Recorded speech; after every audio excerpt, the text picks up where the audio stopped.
श्री शनि वज्र पंजर कवचम्। ओम अस्य श्री शनैश्चर वज्र पंजर कवचस्य कश्यप ऋषिः अनुष्टुप छन्दः।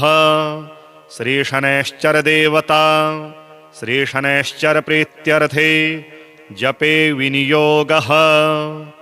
नीलांबरो नीलवपुः किरीटी गृध्रस्थितस्रासकरो धनुष्मान्।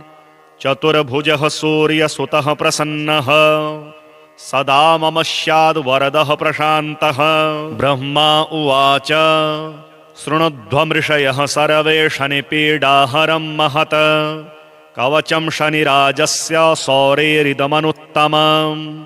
कवचं देवतावासं वज्रपञ्जरसंज्ञकम्। शनैश्चर प्रीतिकरं सर्वसौभाग्यदायकम्। ओम श्री शनैश्चरः पातु भालं मे सूर्यनन्दनः। नेत्रे छायात्मजः पातु कर्णौ यमानुजः। नासां वैवस्वतः पातु मुखं मे भास्करः सदा। स्निग्धकण्ठश्च मे कण्ठं भुजौ पातु महाभुजः। स्कन्धौ पातु शनिश्चैव करौ पातु शुभप्रदः। वक्ष्यः पातु यमभ्राता कुक्षिं पात्वसितस्तथा। नाभिं ग्रहपतिः पातु मन्दः पातु कटिं तथा। उरो ममान्तकः पातु यमो जानुयुगं तथा। पादौ मन्दगतिः पातु सर्वाङ्गं पातु पिप्पलः। अङ्गोपाङ्गानि सर्वाणि रक्षेन्मे सूर्यनन्दनः। इत्येतत् कवचं दिव्यं पठेत् सूर्यसुतस्य यः।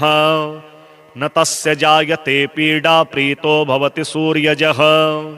व्ययजन्म द्वितीयस्थो मृत्युस्थानगतोऽपि वा। कलत्रस्थो गतो वापि सुप्रीतस्तु सदा शनिः। अष्टमस्थे सूर्यसुते व्यये जन्म द्वितीयगे। कवचं पठते नित्यं न पीडा जायते क्वचित्। इत्येतत् कवचं दिव्यं सौरेर्यन्निर्मितं पुरा। द्वादशाष्टम जन्मस्थ दोषान् नाशयते सदा। जन्म लग्न स्थितान् दोषान् सर्वान् नाशयते प्रभुः। श्रीराहु कवचम्। ओम अस्य श्रीराहु कवच स्तोत्रस्य चन्द्रमा ऋषिः अनुष्टुप छन्दः। राम बीजम् नमः शक्तिः स्वाहा कीलकम्। राहुकृत पीडा निवारणार्थे धनधान्य आयुरारोग्य आदि समृद्धि प्राप्तयर्थे जपे विनियोगः। प्रणमामि सदा राहुं शूर्पाकारं किरीटिनं। सैंहिकेयं करालास्यं लोकानामभयप्रदम्। नीलांबरः शिरः पातु ललाटं लोकवन्दितः। चक्षुषी पातु मे राहुः स्तोत्रे त्वर्धशरीरवान्। नासिकां मे धूम्रवर्णः शूलपाणिर्मुखं मम। जिह्वां मे सिंहिकासूनुः कण्ठं मे कण्ठिनाग्रिका। भुजङ्गेशो भुजौ पातु नीलमाल्याम्बरः करौ। पातु वक्षस्थलं मन्त्री पातु कुक्षिं विधुन्तुदः। कटिं मे विकटः पातु ऊरो मे सुरपूजितः। स्वरभानुर्जानुनी पातु जङ्घे मे पातु जाड्यः। गुल्फौ ग्रहपतिः पातु पादौ मे भीषणाकृतिः। सर्वाण्यङ्गानि मे पातु नीलचन्दनभूषणः। राहोरिदं कवचमृद्धिदवस्तुदं यो भक्त्या पठत्यनुदिनं नियतः शुचिः सन्। प्राप्नोति कीर्तिमतुलां श्रियमृद्धिमायु। रारोग्यमात्मविजयं च हि तत्प्रसादात्। श्रीकेतुकवचम्। ओम अस्य श्रीकेतुकवच स्तोत्र महामन्त्रस्य त्र्यम्बक ऋषिः अनुष्टुप छन्दः। केतुर्देवता कं बीजं नमः शक्तिः। केतुरिति कीलकम्। केतुकृतपीडा निवारणार्थे सर्वरोगनिवारणार्थे सर्वशत्रुविनाशनार्थे सर्वकार्यसिद्ध्यर्थे केतुप्रसादसिद्ध्यर्थे जपे विनियोगः। केतुं करालवदनं चित्रवर्णं किरीटिनं। प्रणमामि सदा केतुं ध्वजाकारं गृहेश्वरम्। चित्रवर्णः शिरः पातु भालं धूम्रसमद्युतिः। पातु नेत्रे पिङ्गलाक्ष्यः श्रुति मे रक्तलोचनः घ्राणं पातु सुवर्णाभश्चिबुकं सिंहिकासुतः पातु कण्ठं च मे केतुः स्कन्धौ पातु ग्रहाधिपः हस्तौ पातु सुरश्रेष्ठः कुक्षिं पातु महाग्रजः सिंहासनः कटिं पातु मध्यं पातु महासुरः ओरो पातु महाशीर्षो जानुनीमेतिकोपनः पातु पादौ च मे क्रूरः सर्वाङ्गं नरपिङ्गलः य इदं कवचं दिव्यं सर्वरोगविनाशनं सर्वशत्रुविनाशं च धारणाद्विजयी भवेत्। ॐ अस्य श्रीशनैश्चरवज्रपञ्जरकवचस्य कश्यप ऋषिः अनुष्टुप् छन्दः श्रीशनैश्चर देवता श्रीशनैश्चर प्रीत्यर्थे जपे विनियोगः नीलाम्बरो नीलवपुः किरीटी गृध्रस्थितस्रासकरो धनुष्मान् चतुर्भुजः सूर्यसुतः प्रसन्नः सदा मम स्याद्वरदः प्रशान्तः। ब्रह्मा उवाच शृणुध्वमृषयः सर्वे शनिपीडाहरं महत् कवचं शनिराजस्य सौरेरिदमनुत्तमं कवचं देवतावासं वज्रपञ्जरसंज्ञकं शनैश्चर प्रीतिकरं सर्वसौभाग्यदायकम्। ॐ श्री शनैश्चरः पातु भालं मे सूर्यनन्दनः नेत्रे छायात्मजः पातु पातु कर्णौ यमानुजः नासां वैवस्वतः पातु मुखं मे भास्करः सदा स्निग्धकण्ठश्च मे कण्ठं भुजौ पातु महाभुजः स्कन्धौ पातु शनिश्चैव करौ पातु शुभप्रदः वक्ष्यः पातु यमभ्राता कुक्षिं पात्वसितस्तथा नाभिं ग्रहपतिः पातु मन्दः पातु कटिं तथा उरो ममान्तकः पातु यमो जानुयुगं तथा पादौ मन्दगतिः पातु सर्वाङ्गं पातु पिप्पलः अङ्गोपाङ्गानि सर्वाणि रक्षेन्मे सूर्यनन्दनः इत्येतत् कवचं दिव्यं पठेत् सूर्यसुतस्य यः न तस्य जायते पीडा प्रीतो भवति सूर्यजः व्ययजन्म द्वितीयस्थो मृत्युस्थानगतोऽपि वा कलत्रस्थो गतो वापि सुप्रीतस्तु सदा शनिः अष्टमस्थे सूर्यसुते व्यये जन्म द्वितीयगे कवचं पठते नित्यं न पीडा जायते क्वचित् इत्येतत् कवचं दिव्यं सौरेर्यन्निर्मितं पुरा द्वादशाष्टमजन्मस्थ दोषान् नाशयते सदा जन्मलग्नस्थितान् दोषान् सर्वान् नाशयते प्रभुः। श्रीराहुकवचम् ॐ अस्य श्रीराहुकवचस्तोत्रस्य चन्द्रमा ऋषिः अनुष्टुप् छन्दः राम बीजं नमः शक्तिः स्वाहा कीलकं राहुकृतपीडा निवारणार्थे धनधान्य आयुरारोग्य आदि समृद्धि प्राप्तयर्थे जपे विनियोगः।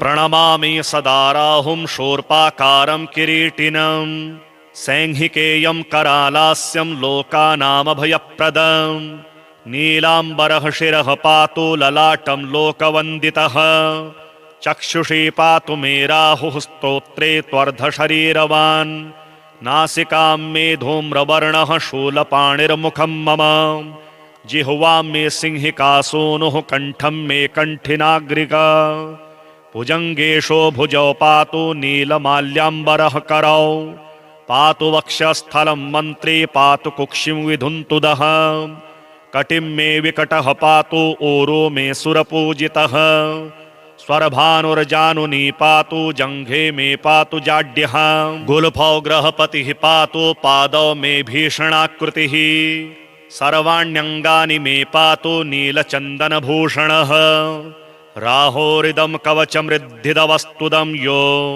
भक्त्या पठत्यनुदिनं नियतः शुचिः सन् प्राप्नोति कीर्तिमतुलां श्रियमृद्धिमायु रारोग्यमात्मविजयं च हि तत्प्रसादात्। श्रीकेतुकवचम् ॐ अस्य श्रीकेतुकवचस्तोत्रमहामन्त्रस्य त्र्यम्बकऋषिः अनुष्टुभ छन्दः केतुर्देवता कं बीजं नमः शक्तिः केतुरिति कीलकं केतुकृतपीडानिवारणार्थे सर्वरोगनिवारणार्थे सर्वशत्रुविनाशनार्थे सर्वकार्यसिद्ध्यर्थे केतुप्रसादसिद्ध्यर्थे जपे विनियोगः। केतुं करालवदनं चित्रवर्णं किरीटिनं प्रणमामि सदा केतुं ध्वजाकारं गृहेश्वरं। चित्रवर्णः शिरः पातु भालं धूम्रसमद्युतिः पातु नेत्रे पिङ्गलाक्ष्यः श्रुति मे रक्तलोचनः। घ्राणं पातु सुवर्णाभश्चिबुकं सिंहिकासुतः पातु कण्ठं च मे केतुः स्कन्धौ पातु ग्रहाधिपः। हस्तौ पातु सुरश्रेष्ठः कुक्षिं पातु महाग्रजः। सिंहासनः कटिं पातु मध्यं पातु महासुरः। ओरो पातु महाशीर्षो जानुनीमेतिकोपनः पातु पादौ च मे क्रूरः सर्वाङ्गं नरपिङ्गलः। य इदं कवचं दिव्यं सर्वरोगविनाशनं सर्वशत्रुविनाशं च धारणाद्विजयी भवेत्। ॐ अस्य श्री शनैश्चरवज्रपञ्जरकवचस्य कश्यप ऋषिः अनुष्टुभ छन्दः श्री शनैश्चर देवता श्री शनैश्चर प्रीत्यर्थे जपे विनियोगः। नीलाम्बरो नीलवपुः किरीटी गृध्रस्थितस्रासकरो धनुष्मान् चतुर्भुजः सूर्यसुतः प्रसन्नः सदा मम स्याद् वरदः प्रशान्तः। ब्रह्मा उवाच शृणुध्वमृषयः सर्वे शनिपीडाहरं महत् कवचं शनिराजस्य सौरेरिदमनुत्तमम्। कवचं देवतावासं वज्रपञ्जरसंज्ञकं शनैश्चर प्रीतिकरं सर्वसौभाग्यदायकम्। ॐ श्री शनैश्चरः पातु भालं मे सूर्यनन्दनः। नेत्रे छायात्मजः पातु पातु कर्णौ यमानुजः। नासां वैवस्वतः पातु मुखं मे भास्करः सदा। स्निग्धकण्ठश्च मे कण्ठं भुजौ पातु महाभुजः। स्कन्धौ पातु शनिश्चैव करौ पातु शुभप्रदः। वक्ष्यः पातु यमभ्राता कुक्षिं पात्वसितस्तथा। नाभिं ग्रहपतिः पातु मन्दः पातु कटिं तथा। उरो ममान्तकः पातु यमो जानुयुगं तथा। पादौ मन्दगतिः पातु सर्वाङ्गं पातु पिप्पलः। अङ्गोपाङ्गानि सर्वाणि रक्षेन्मे सूर्यनन्दनः। इत्येतत् कवचं दिव्यं पठेत् सूर्यसुतस्य यः न तस्य जायते पीडा प्रीतो भवति सूर्यजः। व्ययजन्म द्वितीयस्थो मृत्युस्थानगतोऽपि वा कलत्रस्थो गतो वापि सुप्रीतस्तु सदा शनिः। अष्टमस्थे सूर्यसुते व्यये जन्म द्वितीयगे। कवचं पठते नित्यं न पीडा जायते क्वचित्। इत्येतत् कवचं दिव्यं सौरेर्यन्निर्मितं पुरा। द्वादशाष्टमजन्मस्थ दोषान् नाशयते सदा। जन्मलग्नस्थितान् दोषान् सर्वान् नाशयते प्रभुः। श्रीराहुकवचम्। ॐ अस्य श्रीराहुकवचस्तोत्रस्य चन्द्रमा ऋषिः अनुष्टुभ छन्दः राम बीजं नमः शक्तिः स्वाहा कीलकं राहुकृतपीडा निवारणार्थे धनधान्य आयुरारोग्य आदि समृद्धि प्राप्तयर्थे जपे विनियोगः। प्रणमामि सदा राहुं शूर्पाकारं किरीटिनं सैंहिकेयं करालास्यं लोकानामभयप्रदं। नीलाम्बरः शिरः पातु ललाटं लोकवन्दितः। चक्षुषी पातु मे राहुः स्तोत्रे त्वर्धशरीरवान्। नासिकां मे धूम्रवर्णः शूलपाणिर्मुखं मम। जिह्वां मे सिंहिकासूनुः कण्ठं मे कण्ठिनाग्रिका। भुजङ्गेशो भुजौ पातु नीलमाल्याम्बरः करौ। पातु वक्षस्थलं मन्त्री पातु कुक्षिं विधुन्तुदः। कटिं मे विकटः पातु ऊरो मे सुरपूजितः। स्वरभानुर्जानुनी पातु जङ्घे मे पातु जाड्यः गुल्फौ ग्रहपतिः पातु पादौ मे भीषणाकृतिः सर्वाण्यङ्गानि मे पातु नीलचन्दनभूषणः राहोरिदं कवचमृद्धिदवस्तुदं यो भक्त्या पठत्यनुदिनं नियतः शुचिः सन् प्राप्नोति कीर्तिमतुलां श्रियमृद्धिमायु रारोग्यमात्मविजयं च हि तत्प्रसादात्। श्रीकेतुकवचम्। ॐ अस्य श्रीकेतुकवचस्तोत्रमहामन्त्रस्य त्र्यम्बकऋषिः अनुष्टुप्छन्दः केतुरदेवता कं बीजं नमः शक्तिः केतुरिति कीलकं केतुकृतपीडानिवारणार्थे सर्वरोगनिवारणार्थे सर्वशत्रुविनाशनार्थे सर्वकार्यसिद्ध्यर्थे केतुप्रसादसिद्ध्यर्थे जपे विनियोगः। केतुं करालवदनं चित्रवर्णं किरीटिनं प्रणमामि सदा केतुं ध्वजाकारं गृहेश्वरं चित्रवर्णः शिरः पातु भालं धूम्रसमद्युतिः पातु नेत्रे पिङ्गलाक्ष्यः श्रुति मे रक्तलोचनः घ्राणं पातु सुवर्णाभश्चिबुकं सिंहिकासुतः पातु कण्ठं च मे केतुः स्कन्धौ पातु ग्रहाधिपः हस्तौ पातु सुरश्रेष्ठः कुक्षिं पातु महाग्रजः सिंहासनः कटिं पातु मध्यं पातु महासुरः ओरो पातु महाशीर्षो जानुनीमेतिकोपनः पातु पादौ च मे क्रूरः सर्वाङ्गं नरपिङ्गलः य इदं कवचं दिव्यं सर्वरोगविनाशनं सर्वशत्रुविनाशं च धारणाद्विजयी भवेत्। ॐ अस्य श्रीशनैश्चरवज्रपञ्जरकवचस्य कश्यपऋषिः अनुष्टुप्छन्दः श्रीशनैश्चरदेवता श्रीशनैश्चरप्रीत्यर्थे जपे विनियोगः। नीलाम्बरो नीलवपुः किरीटी गृध्रस्थितस्रासकरो धनुष्मान् चतुर्भुजः सूर्यसुतः प्रसन्नः सदा मम स्याद्वरदः प्रशान्तः। ब्रह्मा उवाच शृणुध्वमृषयः सर्वे शनिपीडाहरं महत् कवचं शनिराजस्य सौरेरिदमनुत्तमम् कवचं देवतावासं वज्रपञ्जरसंज्ञकं शनैश्चरप्रीतिकरं सर्वसौभाग्यदायकम्।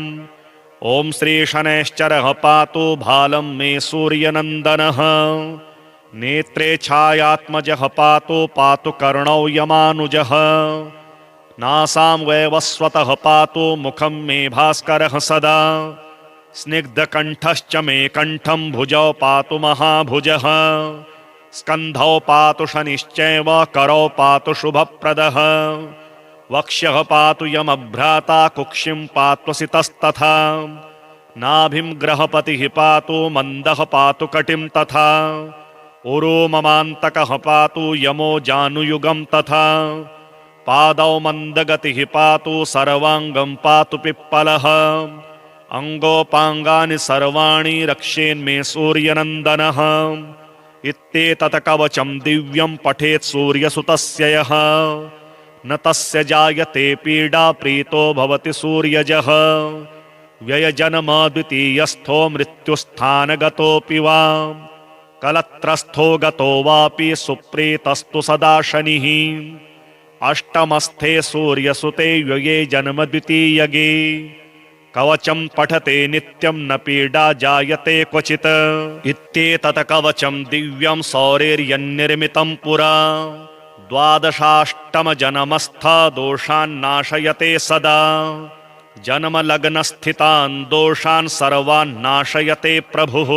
श्रीराहुकवचम्।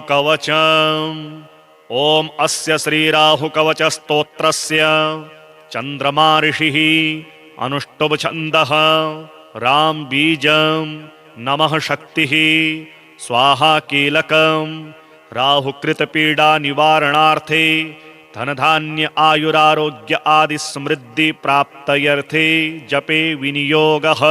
प्रणमामि सदा राहुं शूर्पाकारं किरीटिनं सैंहिकेयं करालास्यं लोकानामभयप्रदम् नीलाम्बरः शिरः पातु ललाटं लोकवन्दितः चक्षुषी पातु मे राहुः स्तोत्रे त्वर्धशरीरवान् नासिकां मे धूम्रवर्णः शूलपाणिर्मुखं मम जिह्वां मे सिंहिकासूनुः कण्ठं मे कण्ठिनाग्रिका भुजङ्गेशो भुजौ पातु नीलमाल्याम्बरः करौ पातु वक्षस्थलं मन्त्री पातु कुक्षिं विधुन्तुदः कटिं मे विकटः पातु ऊरो मे सुरपूजितः स्वरभानुर्जानुनी पातु जङ्घे मे पातु जाड्यः गुल्फौ ग्रहपतिः पातु पादौ मे भीषणाकृतिः सर्वाण्यङ्गानि मे पातु नीलचन्दनभूषणः राहोरिदं कवचमृद्धिदवस्तुदं यो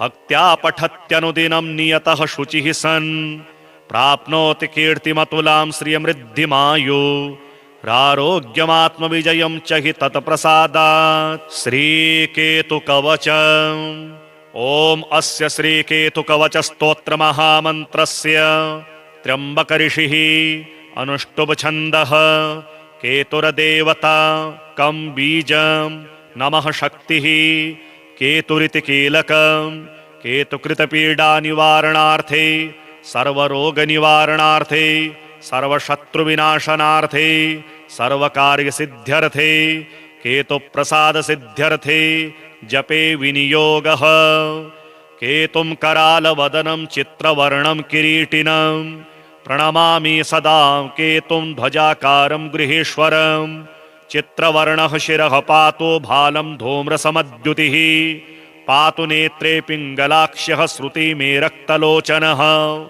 घ्राणं पातु सुवर्णाभश्चिबुकं सिंहिकासुतः पातु कण्ठं च मे केतुः स्कन्धौ पातु ग्रहाधिपः हस्तौ पातु सुरश्रेष्ठः कुक्षिं पातु महाग्रजः सिंहासनः कटिं पातु मध्यं पातु महासुरः ऊरो पातु महाशीर्षो जानुनी मेतिकोपनः पातु पादौ च मे क्रूरः सर्वाङ्गं नरपिङ्गलः य इदं कवचं दिव्यं सर्वरोगविनाशनं सर्वशत्रुविनाशं च धारणाद्विजयी भवेत् ॐ अस्य श्रीशनैश्चरवज्रपञ्जरकवचस्य कश्यपऋषिः अनुष्टुप्छन्दः श्रीशनैश्चरदेवता श्रीशनैश्चरप्रीत्यर्थे जपे विनियोगः नीलाम्बरो नीलवपुः किरीटी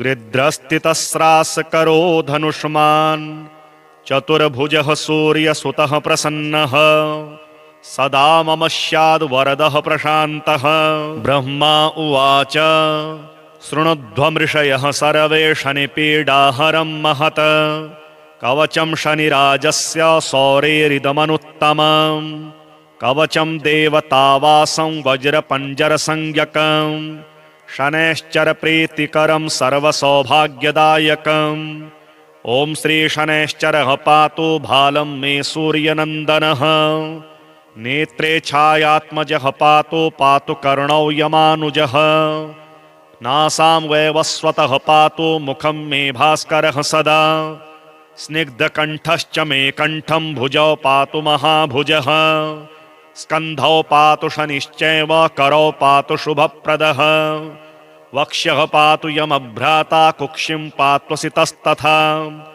नाभिं ग्रहपतिः पातु मन्दः पातु कटिं तथा उरो ममान्तकः पातु यमो जानुयुगं तथा पादौ मन्दगतिः पातु सर्वाङ्गं पातु पिप्पलः अङ्गोपाङ्गानि सर्वाणि रक्षेन्मे सूर्यनन्दनः इत्येतत् कवचं दिव्यं पठेत् सूर्यसुतस्य यः न तस्य जायते पीडा प्रीतो भवति सूर्यजः व्ययजन्म द्वितीयस्थो मृत्युस्थानगतोऽपि वा कलत्रस्थो गतो वापि सुप्रीतस्तु सदा शनिः अष्टमस्थे सूर्यसुते व्यये जन्म द्वितीयगे कवचं पठते नित्यं न पीडा जायते क्वचित् इत्येतत् कवचं दिव्यं सौरेर्यन्निर्मितं पुरा द्वादशाष्टमजनमस्थ दोषान्नाशयते सदा जन्मलग्नस्थितान् दोषान् सर्वान् नाशयते प्रभुः। श्रीराहुकवचम्। ॐ अस्य श्रीराहुकवचस्तोत्रस्य चन्द्रमा ऋषिः अनुष्टुभ छन्दः राम बीजम् नमः शक्तिः स्वाहा कीलकम् राहुकृत पीडा निवारणार्थे धनधान्य आयुरारोग्य आदि समृद्धि प्राप्तयर्थे जपे विनियोगः।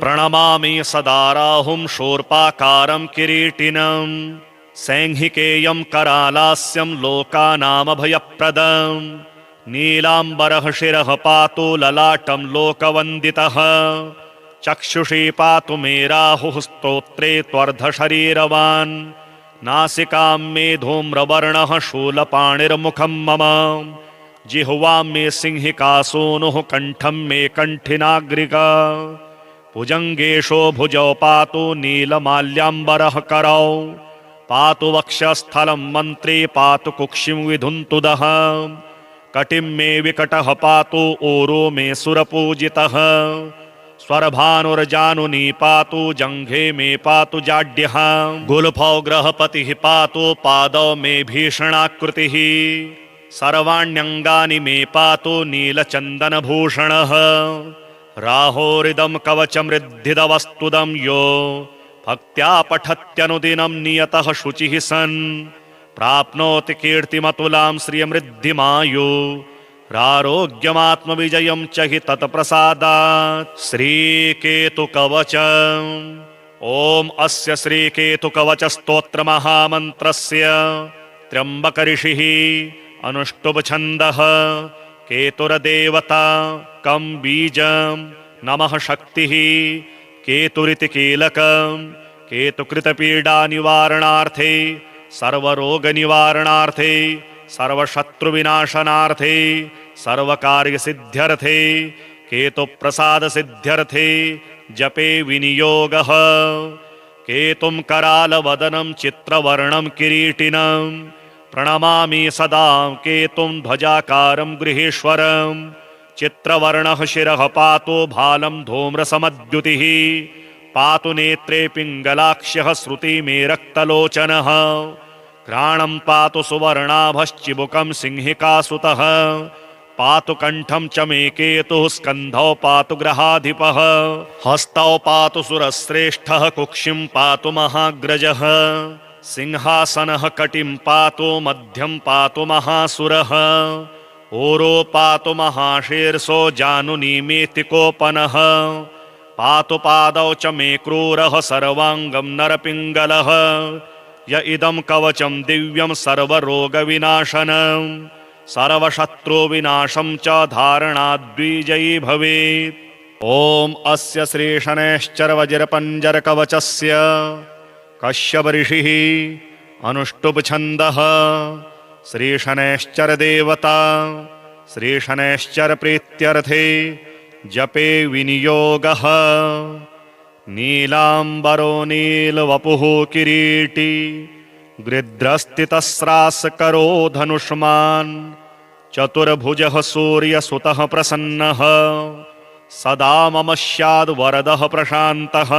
ब्रह्मा उवाच शृणुध्वमृषयः सर्वे शनिपीडाहरं महत् कवचं शनिराजस्य सौरेरिदमनुत्तमम् कवचं देवतावासं वज्रपञ्जरसंज्ञकं शनैश्चरप्रीतिकरं सर्वसौभाग्यदायकम् ॐ श्रीशनैश्चरः पातु भालं मे सूर्यनन्दनः नेत्रे छायात्मजः पातु कर्णौ यमानुजः नासां वैवस्वतः पातु मुखं मे भास्करः सदा स्निग्धकण्ठश्च मे कण्ठं भुजौ पातु महाभुजः स्कन्धौ पातु शनिश्चैव करौ पातु शुभप्रदः वक्ष्यः पातु यमभ्राता कुक्षिं पात्वसितस्तथा नाभिं ग्रहपतिः पातु मन्दः पातु कटिं तथा उरो ममान्तकः पातु यमो जानुयुगं तथा पादौ मन्दगतिः पातु सर्वाङ्गं पातु पिप्पलः अंगोपांगानि सर्वाणि रक्षेन्मे सूर्यनंदनः। इत्येतत् कवचं दिव्यं पठेत् सूर्यसुतस्य यः न तस्य जायते पीडा प्रीतो भवति सूर्यजः। व्ययजन्म द्वितीयस्थो मृत्युस्थानगतोऽपि वा कलत्रस्थो गतो वापि सुप्रीतस्तु सदा शनिः।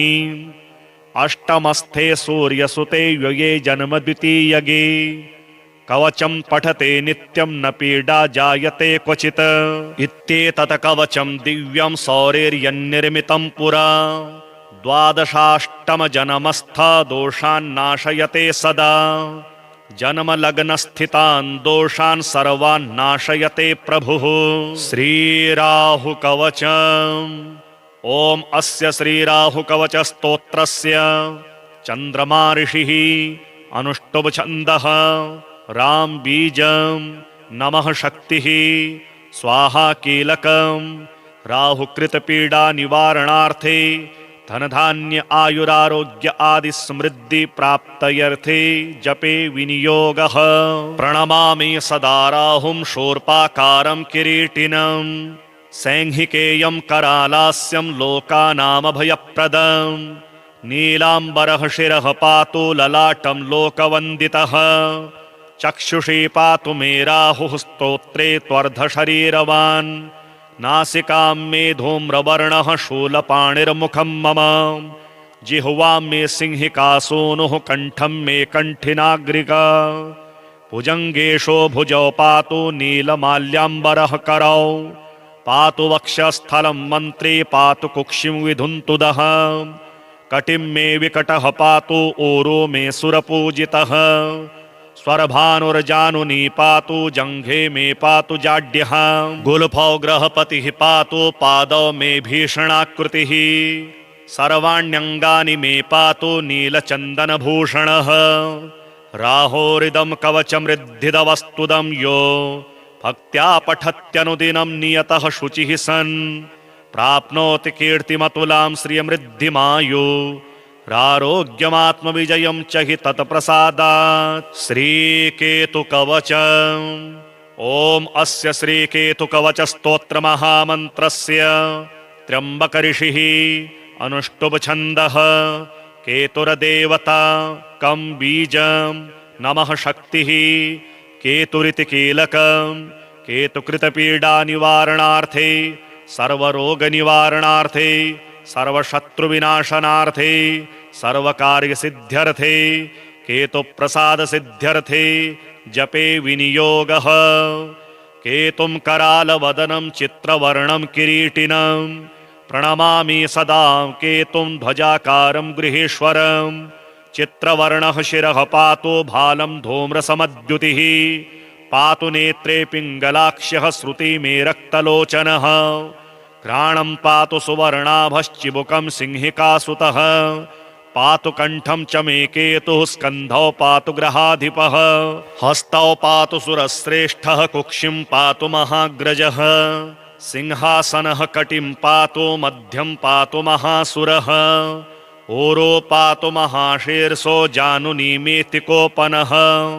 पातु पादौ च मे क्रूरः सर्वाङ्गं नरपिङ्गलः।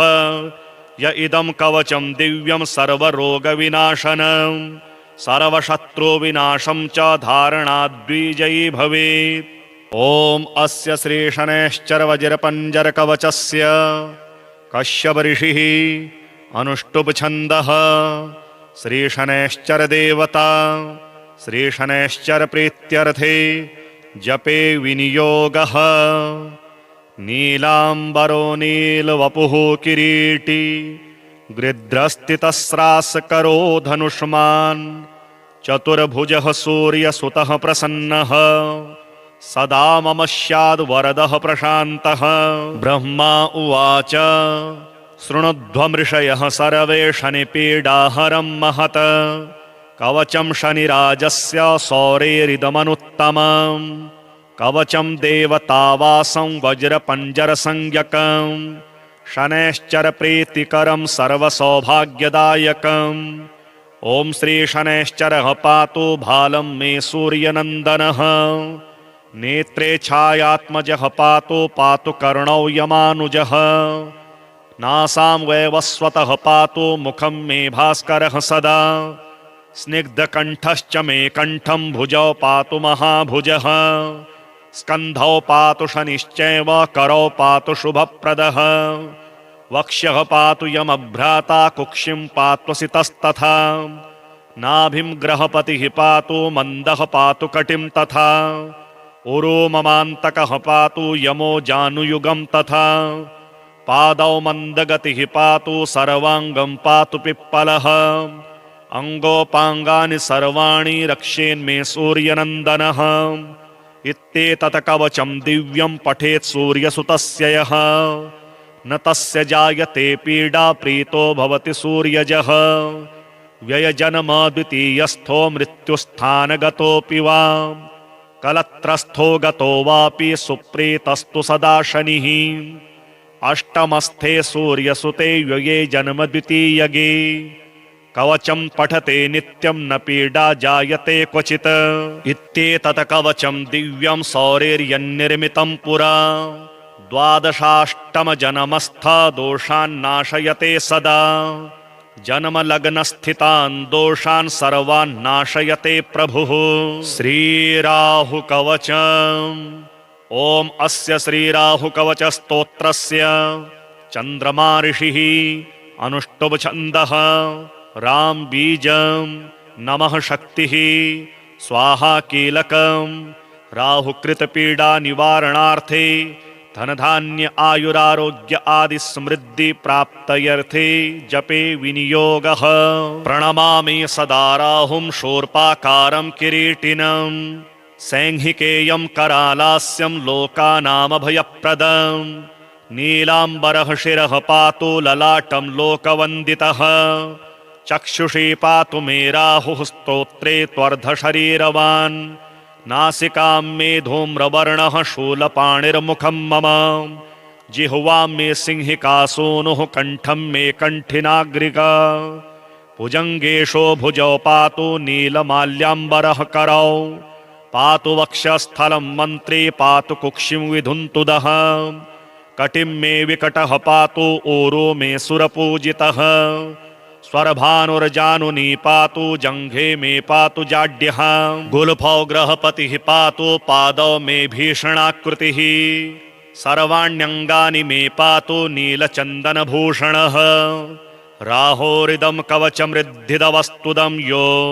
भक्त्या पठत्यनुदिनं नियतः शुचिः सन् प्राप्नोति कीर्तिमतुलां श्रियमृद्धिमायु रारोग्यमात्मविजयं च हि तत्प्रसादात्। श्रीकेतुकवचम्। ॐ अस्य श्रीकेतुकवचस्तोत्रमहामन्त्रस्य त्र्यम्बकऋषिः अनुष्टुप् केतुरदेवता कं बीजं नमः शक्तिः केतुरिति कीलकं केतुकृतपीडानिवारणार्थे सर्वरोगनिवारणार्थे सर्वशत्रुविनाशनार्थे सर्वकार्यसिद्ध्यर्थे केतुप्रसादसिद्ध्यर्थे जपे विनियोगः। केतुं करालवदनं चित्रवर्णं किरीटिनं प्रणमामि सदा केतुं ध्वजाकारं गृहेश्वरं चित्रवर्णः शिरः पातु भालं धूम्रसमद्युतिः पातु नेत्रे पिङ्गलाक्ष्यः श्रुति मे रक्तलोचनः घ्राणं पातु सुवर्णाभश्चिबुकं सिंहिकासुतः पातु कण्ठं च मे केतुः स्कन्धौ पातु ग्रहाधिपः हस्तौ पातु सुरश्रेष्ठः कुक्षिं पातु महाग्रजः सिंहासनः कटिं पातु मध्यं पातु महासुरः ऊरो पातु महाशीर्षो जानुनीमेतिकोपनः पातु पादौ च मे क्रूरः सर्वाङ्गं नरपिङ्गलः य इदं कवचं दिव्यं सर्वरोगविनाशनं सर्वशत्रुविनाशं च धारणाद्विजयी भवेत्।